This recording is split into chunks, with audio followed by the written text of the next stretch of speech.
mencoba dan mencoba mendatangi daerah-daerah wingit-wingit itu, iya, yang katanya informasi Ya. ada ini, ada Ekstrim, itu, ada itu, ya kan? ada yang daripada notabene yang memang tidak kasat mata juga seperti makhluk-makhluk itu, dan itu saya coba. Ternyata ya nggak hasil sama sekali, memang nggak. Kemungkinan besar waktu itu aku belum jodoh gitu aja. Dan Itu usia berapa tuh? 12 tahun. 12 tahun. Iya. 12 sekali. Ya saya sekolah itu banyak bolesnya daripada masuknya. Seminggu itu bisa bilang saya sekolah cuma 3 hari.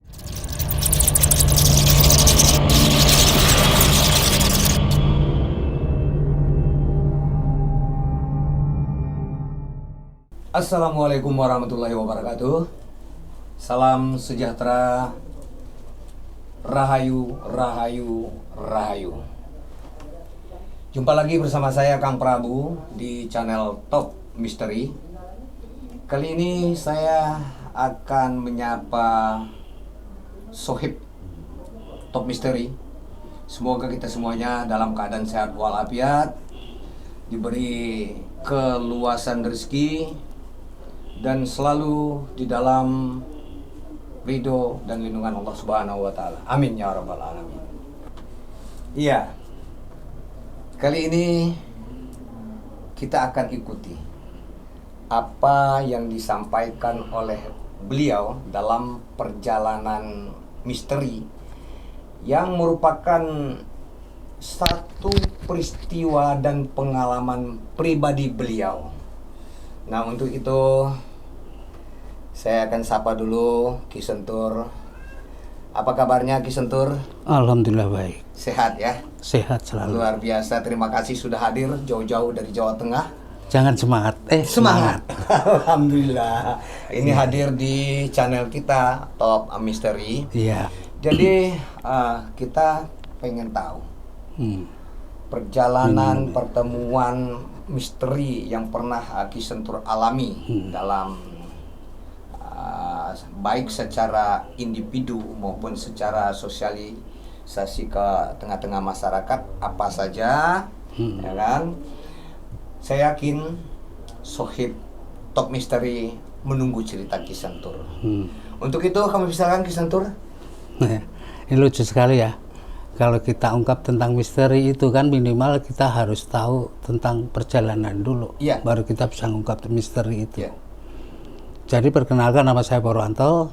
Yang orang bilang saya Ki Sentur itu silakan saja, memang terjadinya seperti itu. Jadi akan saya ungkapkan sebelum ke hal-hal yang sangat jauh. Saya akan bicara tentang perjalanan saya dulu untuk mendapatkan sesuatu yang tentang ada hubungannya dengan misteri itu sendiri ya. Jadi kembali lagi bahwa saya melakukan hal itu waktu itu namanya, kalau orang Jawa bilang tirakat. Iya. Ya. Itu dari usia 12 tahun saya sudah menekuni. Sebenarnya menekuni itu karena apa yang saya cari itu sebenarnya bukan sesuatu yang wah-wah atau gimana yang sudah beredar pada umumnya, tidak. Tapi bagaimana saya memuliakan kedua orang tua saya. Iya, Karena kan saya digaris pada kehidupan miskin gitu kan. Itu tirakat. Ya, itu. Sorry, saya potong dikit. Ya. Saya sendiri belum begitu paham. Mungkin Sohib Top Misteri juga masih ada yang belum paham apa itu sebenarnya tirakat itu, Ki Sentur.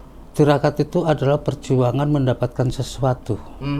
Dan itu ada kategorinya, sampai daripada ulangan, dasar sampai pada ujian. Itu sudah barang tentu, itu namanya tirakat kalau filosofi Jawa. Prihatin, hidup prihatin itu kan gitu. untuk globalnya. Jadi di sini saya pada usia 12 tahun itu sudah mempunyai hati yang pengen membahagiakan orang tua saya, kedua orang tua saya, karena pada dasar mereka yang mendapatkan satu kesuliman-kesuliman daripada orang lain, warga, ya, lingkungan, ya, itu sebagainya. Itu kan saya berontak. Ya kan memang pada dasarnya kita nggak punya apa-apa sih, memang benar. Tapi di situ saya lari, saya sekolah banyak bolosnya. Ya kriterianya untuk pengen sesuatu yang saya cari itu tadi, tirakat.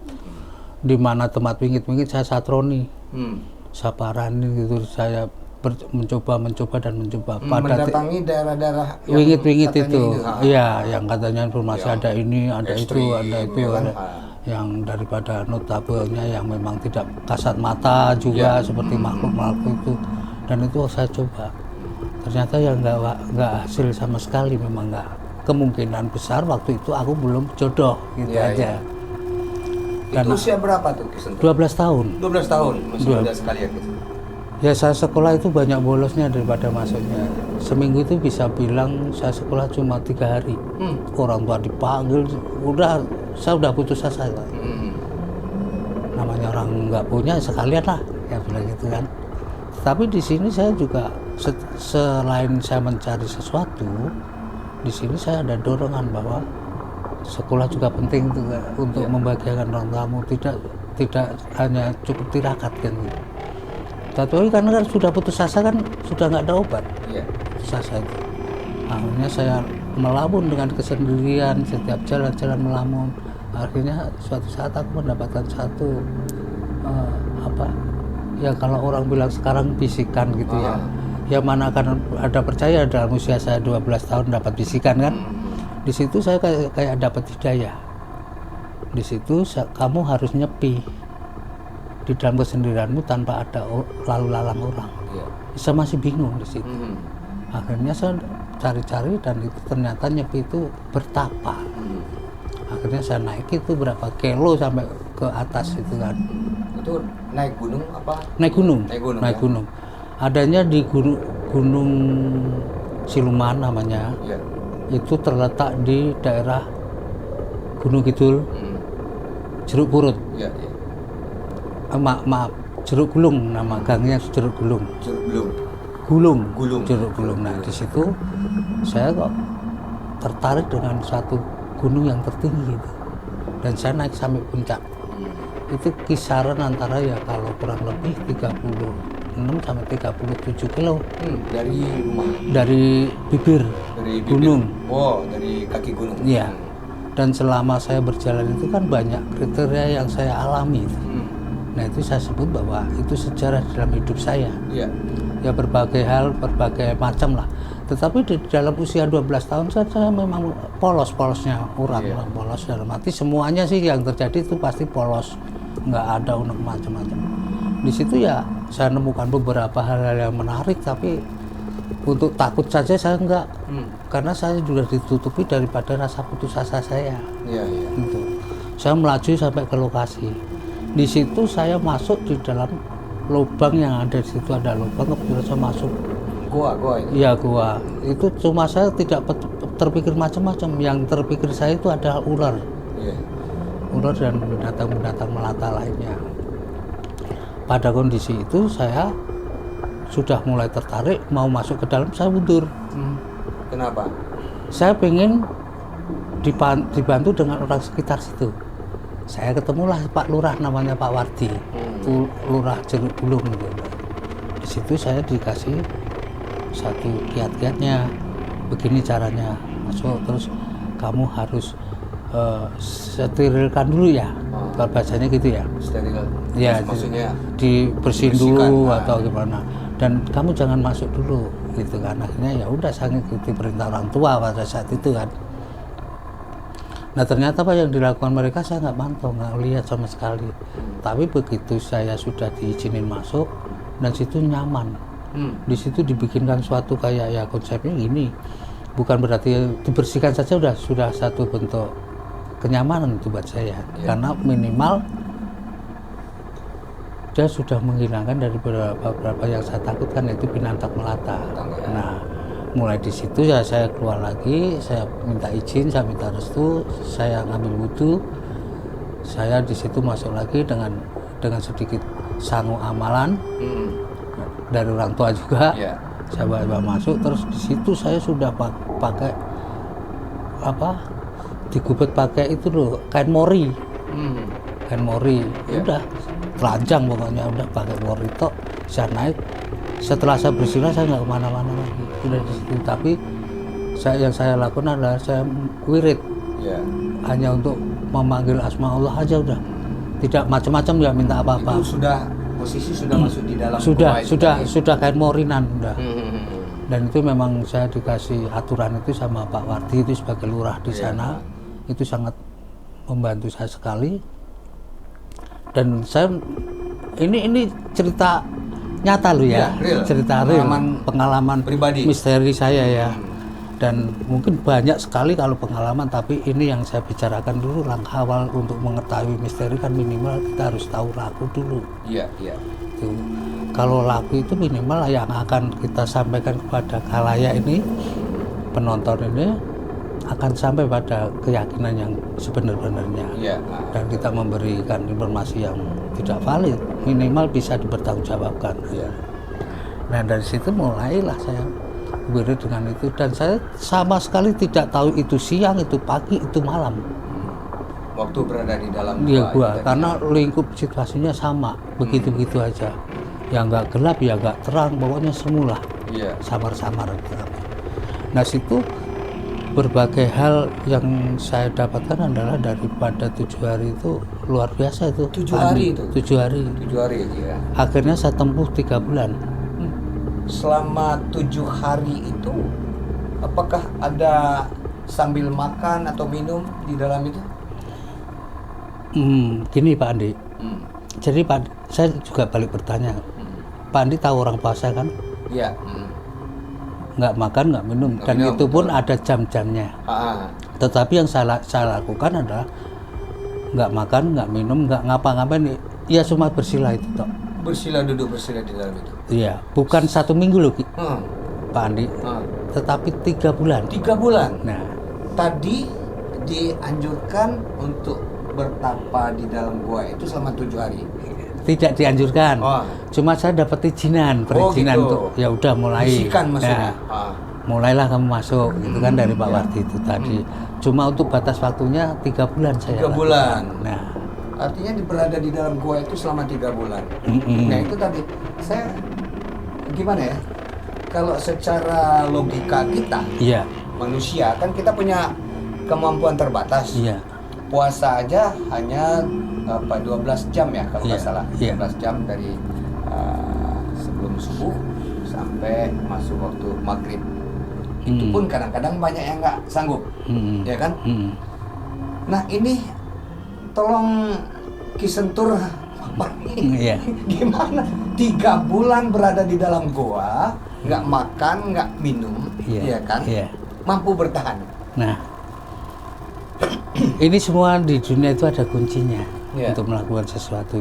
Tapi ada juga yang selonong buah itu sembarangan ya. Ini makanya ada aturannya. Jadi kuncinya begini Pak Andi, bahwa kenapa kok bisa bertahan sampai sedemikian waktu 3 bulan itu? Orang yang sudah melaksanakan dan belum, kebimbangan itu jelas lebih berat kepada yang belum melakukan. Saya bercerita itu konsepnya pada dasarnya saya sudah melakukan. Kalau sudah melakukan bisa bercerita. Cuma nanti berceritanya plus minusnya itu kan kita nggak tahu. Tapi saya akan bongkar bahwa plusnya itu nggak ada, minusnya nggak ada. Datar aja, semuanya nyata. Karena saya si pelaku ya, saya bukan korban daripada pendengar, tapi saya pelaku. Itu kuncinya nih. Melakukan pertapaan bisa seperti itu. Kita tahu kuncinya hanya 7 hari di dalam bertapa selama nggak ada batas. Kekuatan perang bertapa hanya seminggu. Soal nggak makan, nggak minum itu seperti puasa biasa. Tetapi puasa yang pada biasanya setelah kita makan ini kan ada kebebasan. Betul. Tapi kalau kita nggak sama sekali, habis itu ya udah kita hanya berzikir terus, dan kita duduk bersila. Dan bisa kencing, nggak bisa berak, itu kenapa? Itu kuncinya cuma 7 hari. 7 hari pun hitungan ganjil. 1, 3, 5, 7. Berarti cuma 4 hari yang kita mengalami sesuatu yang luar biasa di dalam pertama. Setelah itu walhasil sudah tidak merasakan apa-apa. Saya bercerita ini dalam unsur kenyataan. Karena saya pelaku. Jadi Sohib Top Misteri, dari apa yang disampaikan oleh beliau tadi, kita pengen tahu ini yang beliau lakukan selama 3 bulan berada di dalam goa itu, apa aja yang beliau temukan, pengalaman misteri apa aja yang beliau rasakan saat itu. Yuk kita lanjutkan, Ki Sentur, silakan dilanjutkan Ki Sentur. Dilanjut di mana nih? Pengalaman selama 3 bulan di dalam itu. Termasuk dalam artian apa yang terjadi saat Iya, itu yang terjadi. di gua, ya. Nggak usah takut atau wedi. Saya kalau sudah gitu agak merinding. Ya ini artinya aku sampai. Peristiwanya di dalam goa. Iya, itu aku sampaikan ya seperti, dan ini sebenarnya bahwa saya sudah tidak ngapa-ngapain, sudah Iya. duduk aja bersila Duduk di dalam. dan berzikir atas nama Allah. Nah, udah nggak ada, bukan. Nah, saya menghitung daripada kenapa kuncinya 7 hari. Iya. 7 hari aja adalah perbatasan daripada hitungan hari dalam seminggu. Iya. Nah, hari 7 hari pun dihitung ganjil. Di dalam pengabdian goib, Iya, iya. jin segala macamnya itu memang dibebaskan di angka ganjil. Ganjil, 1, 3, 5, 7. Seminggu itu cuma 4 hari kita mengalami keberatan. Oh, gitu. Bahwa hari pertama yang jelas nggak bisa ditolak juga, godaan bermacam-macam. Ya godaan ada binatang lewat dengan macam-macam posisi. Iya. Ada yang tubuhnya hewan, ada yang kepalanya manusia, dan sebaliknya. Dan itu se- langsung menampakkan langsung menampakkan, dan itu pun samar. Karena di dalam kegelapan gua Iya. sudah barang tentu itu akan menjadi terlihat, walaupun klise Iya. itu akan terlihat. Nah itu satu. Iya. Apa yang membuat orang itu takut bertapa? Kenapa? Saya tanya itu. Apa membayangkan hal-hal yang tidak cukup 4 hari kalian itu mendapatkan ketidaknyamanan di dalam bertapa itu. Oke, itu di hari pertama. Ya. Ada makhluk-makhluk yang lewat Iya. menampakkan diri. Iya. Ki Sentur. Terus posisi Ki Sentur waktu bertapa di dalam tuh keadaannya merem apa melek? Ya sampai tahu berzikir dengan Iya. kepasrahan nggak? Iya. Nah itu posisinya tetap merem di dalam arti kita pengen fokus Iya, iya. kepada Allah Subhanahu Wa Taala. Kita fokus. Iya. Tetap kita merem. Ngapain kan kalau kita mulai aja nggak lihat apa-apa? Iya, iya betul. Ya mendingan merem. Tetapi di balik itu semua ternyata lebih berat godaannya di saat merem daripada melek. Oke. Itu yang pertama tadi. Terus di hari-hari berikutnya, yang kedua, ketiga, keempat, yang Ki Sentur tadi dalam seminggu dihitung hanya 4 hari ya, karena hitungan ganjil itu tadi dalam hitungan gaib lah istilahnya. Nah, terus yang kedua dan seterusnya apa yang ditemukan? Sesuai dengan kapasitas kekuatan kita bertapa. Kalau kita sekolah dapat ulangan yang lebih tinggi. Oh, ujian. Minimal seperti itu. maksudnya. Ya pada hari pertama seperti itu yang datang. Yang kedua juga akan lebih meningkat lagi, ya seperti goib-goib yang nyata, sifatnya manusia, sifatnya seorang ulama, kiai, itu hanya sandungan saja. Itu seperti pertama ketika dia lewat doang. Iya. Nah, Jadi apa yang dilakukan makhluk gaib ini yang menampakkan diri dalam wujudnya terhadap Ki Sentur? ya ini kan tetap kita harus ngitung durasi waktu juga. Kalau penampakan itu juga ada durasinya. Oh gitu. Manusia itu tidak akan bisa lama untuk berjumpa dengan mereka. Iya. Ya, pasti memang itu sudah wajib hukumnya. Nah, hari yang sekarang gini aja, saya akan menjawab hari yang terberat aja ya. Iya, yang terberat. Hari ketiganya sama keempat. Silakan pendengar atau penonton kalau dari yang ada di sini mau percaya, syukur, nggak ada syukur. Saya juga nggak butuh mereka harus percaya. Iya. Tetapi saya menerangkan apa adanya. Iya. Karena saya pelaku. Nah, saya jelaskan bahwa pelaku itu bisa menerangkan dengan keadaan yang terjadi. Iya. Ya tahu? Persis di depan pertapan saya itu begini. Oh, ya. Maksudnya bentuk pocong itu Nah. kepala ke bawah, kaki ke atas. Iya, itu kebalik. Hmm. Dan itu boleh buktikan, kepala saya ini benjot nih, sampai pegang boleh. Iya. Maaf, Ki Sentur. Nih. Nih. Oh iya. Ya. Iya, betul. Ini kebentur, kan di tempat gua itu ada batu-batu yang menonjol tuh. Nah, kebentur itu sampai sekarang pun masih sakit kalau saya pegang. Itu mulai dari Itu hari 12 tahun. Ya, itu Sekarang udah masih ada ini. saya udah lalang buana di tempat-tempat pinggir-pinggir seperti itu. Iya, iya. Ya di sini ada yang kekuatan yang saya menjadikan semuanya tidak menjadi halangan ataupun tidak alam pikir saya untuk ketakutan, tidak. Karena saya satu, saya ingin memuliakan orang tua, kedua orang tua saya. Niatnya itu toh, itu. itu yang ada di dalam hati saya cuma itu. Jadi udah nggak takut itu nggak ada. Iya, iya. Sebenarnya kalau dibilang takut itu hanya bau sama wujudnya Iya, iya. yang nggak biasa dilihat kita gitu loh. Itu doang. Tapi pocong itu setelah saya kebentur tuh karena kaget. Iya, iya. Orang nggak baik seimannya kuat sama apapun tetap kaget. Iya. Betul. Nah, yang keempat, saya didatangi cewek cantik 7 orang dan itu dibikin nafsu saya. Iya, iya, iya. Artinya Ditiup, datang menggoda lah. Menggoda. Saya ditiup dari mulai pipi saya, kuping saya, semuanya yang ada di tubuh saya ditiupin. Sama ya kalau ukuran sekarang sih nggak ada lah yang nandingi cantiknya. Nah, itu benar-benar itu sangat luar biasa ujiannya. Di situ kalau kita kurang dikit, habis, gagal kita. Iya. Kenapa itu? Sampai kalau seandainya kurang-kurang iman dan rasa kemantapan bisa tergoda itu apa? Kekuatan kekuatan manusia yang paling terlemah adalah nafsu. Ya. Kalau sudah digoda nafsunya, jangankan orang suci, sekelas ulama kiai pun akan tergoda. Iya, iya, betul.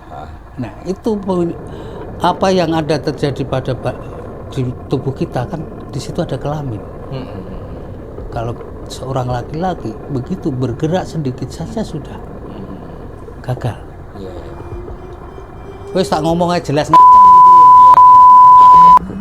Betul itu. Terus itu loh. Itu minimal sudah tergoda dan itu gagal. Walaupun namanya nafsu itu orang dari kecil sudah punya nafsu. Iya, iya. Karena begitu lahir Allah sudah memberi modal pikiran. Begitu nangis itu dia modal pikiran. Makanya jangan bicara nggak ada keadilan tentang Allah. Semuanya sudah kasih keadilan, bahkan lebih berharga daripada harta benda. Pikiran bisa berkembang kalau kamu sudah dewasa. Iya.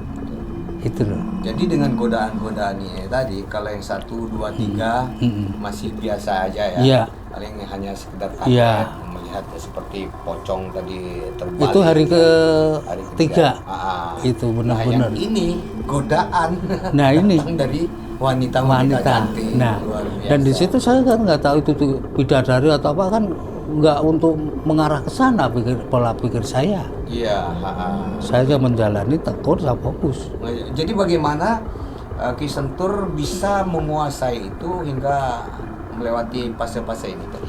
Ya itu tadi, kita nggak ada niat macam-macam, nggak ada efek-efek mau menjadi orang begini, tidak. Saya polos saja pengen membahagiakan kedua orang tua saya. Oh, niatnya itu. Niatnya itu.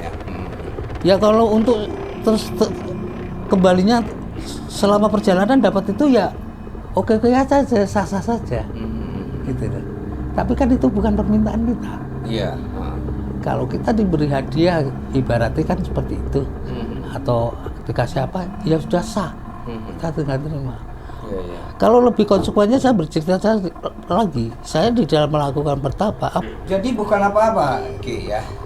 Saya mendengar ujian-ujian dari tahap pertama, kedua, ketiga tadi, saya sudah sangat ini ya.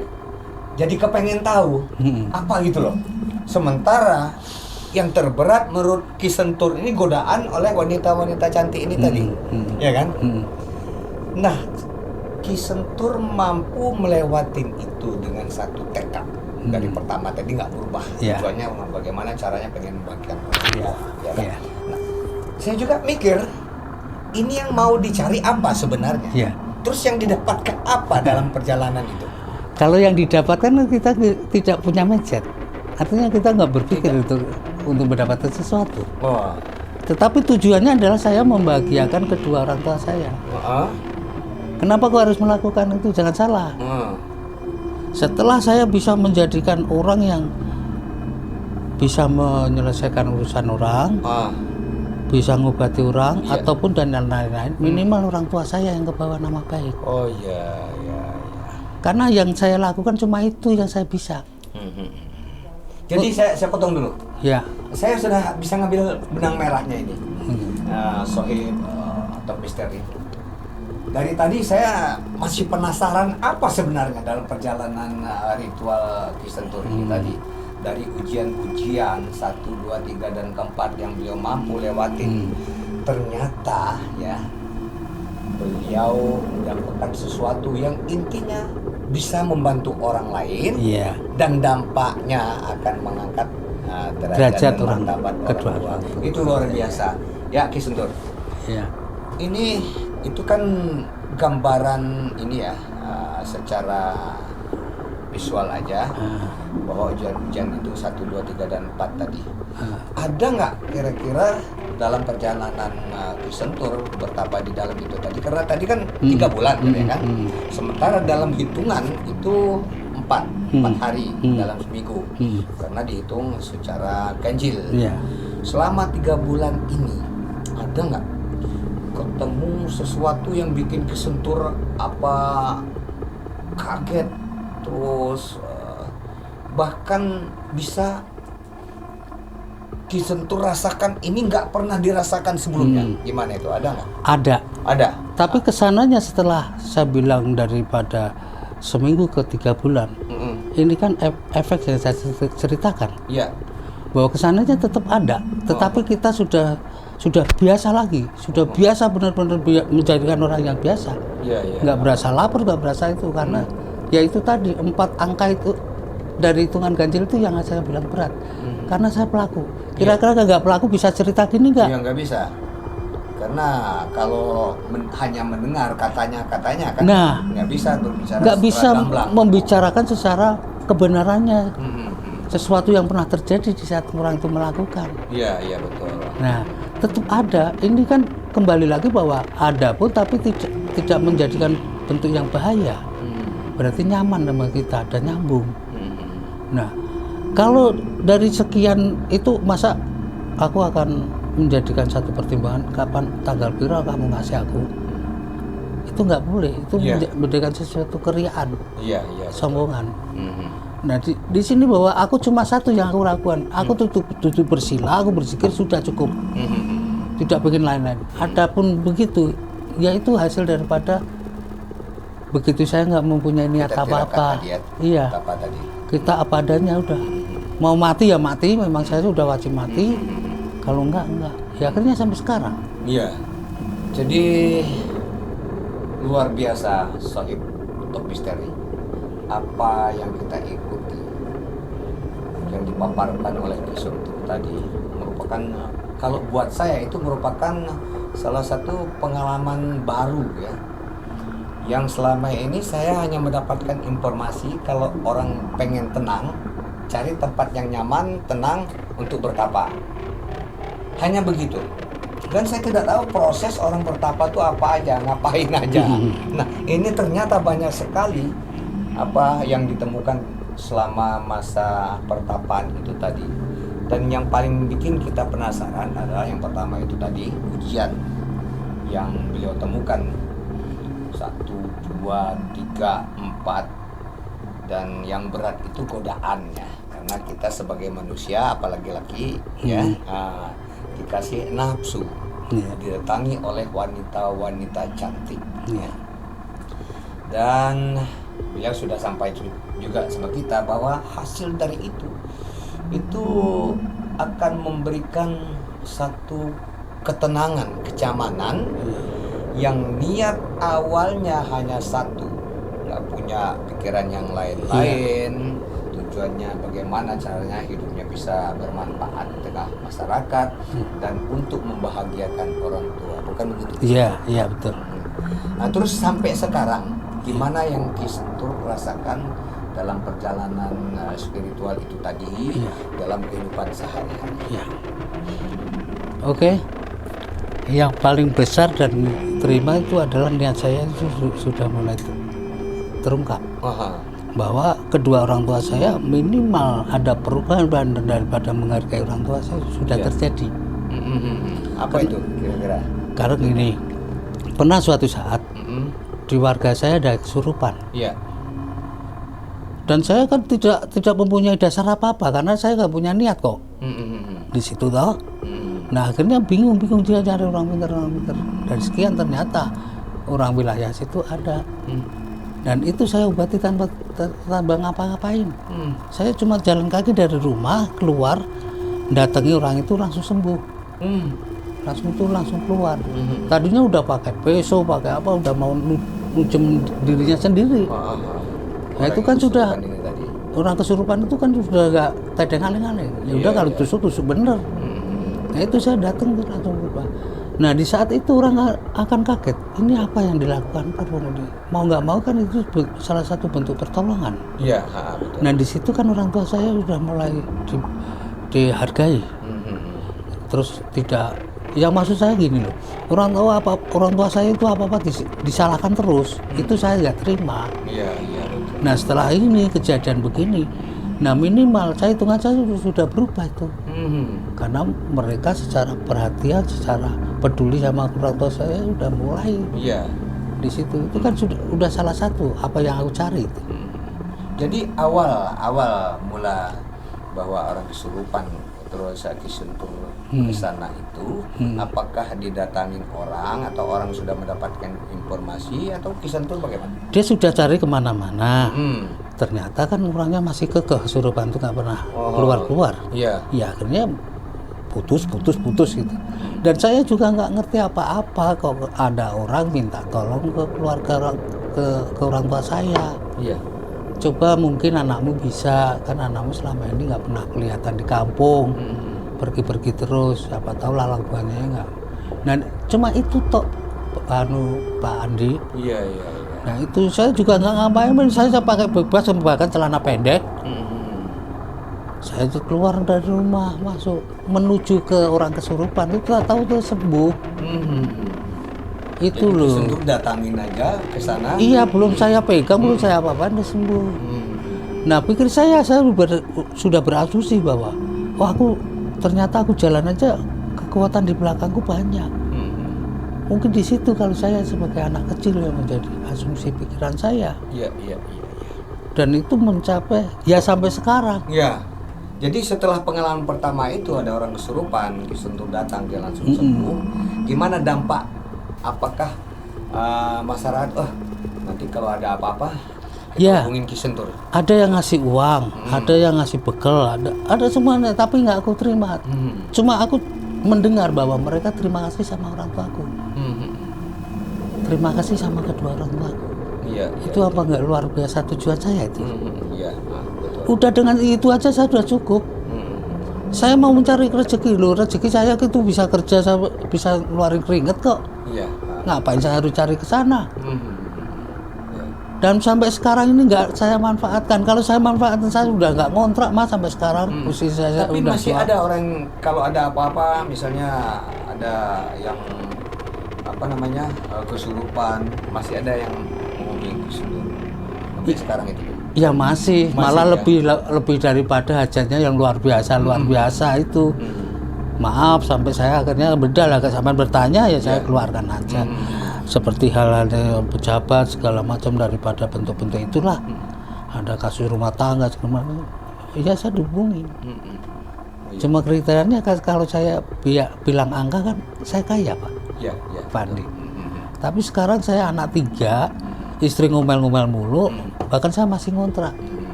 Kalau sudah dilihat situ, saya akan pegang teguh dengan apa yang saya dapat waktu pertama. Iya. Gitu. Luar biasa ini perjalanan spiritual dari Kisentur, Sohib Top Misteri.